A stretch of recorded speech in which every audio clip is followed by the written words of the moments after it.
Bienvenidos, estimados estudiantes. Mi nombre es Lisette Tapia Falconi. Soy docente tutora de la asignatura de Legislación Laboral y Social y los acompañaré durante el desarrollo de este presente ciclo académico.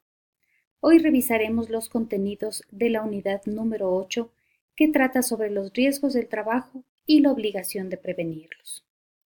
El artículo 347 del Código del Trabajo establece que riesgos del trabajo son las eventualidades dañosas a que está sujeto el trabajador con ocasión o por consecuencia de su actividad.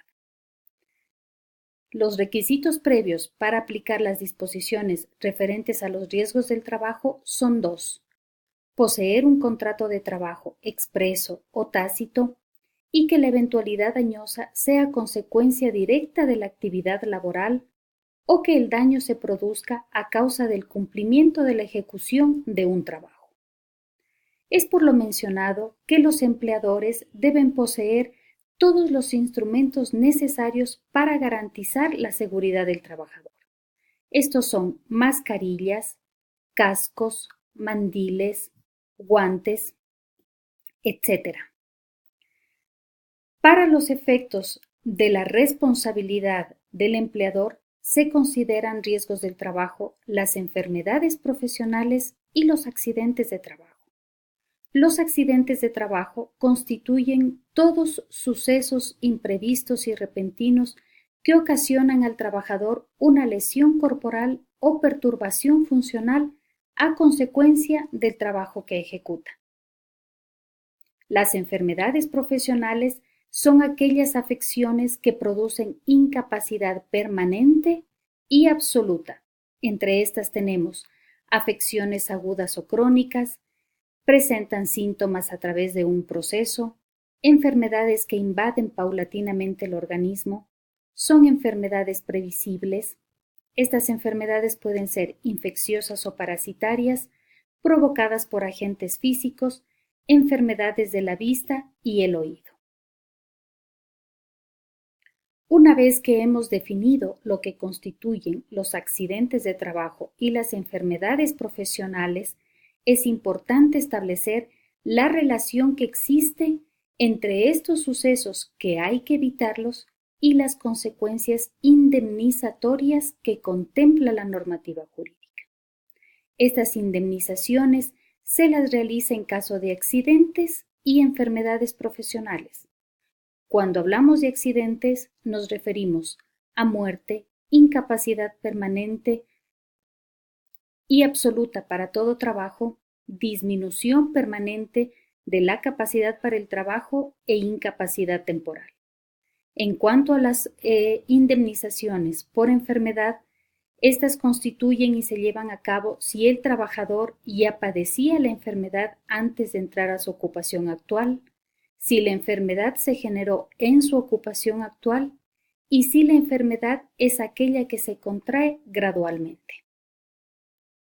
Para profundizar sobre estas disposiciones, por favor, es importante que revisen los artículos que van desde el 377 al 403 del Código del Trabajo.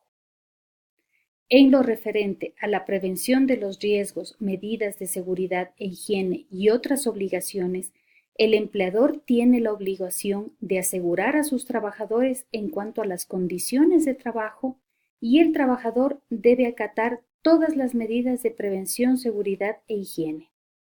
Existen disposiciones comunes respecto a las indemnizaciones en caso de accidentes y enfermedades.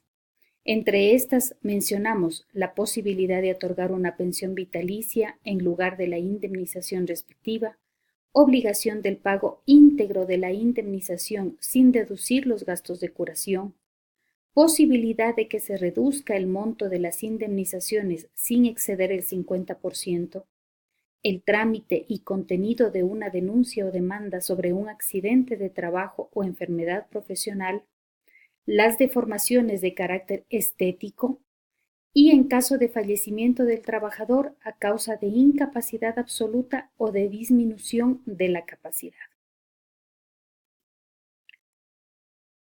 Existen la prevención de riesgos y medidas de seguridad. Las instancias encargadas de exigir a los propietarios de talleres o fábricas y demás modalidades de trabajo el cumplimiento de las órdenes en relacionado a los riesgos del trabajo son el Departamento de Seguridad e Higiene del Trabajo y los inspectores del trabajo.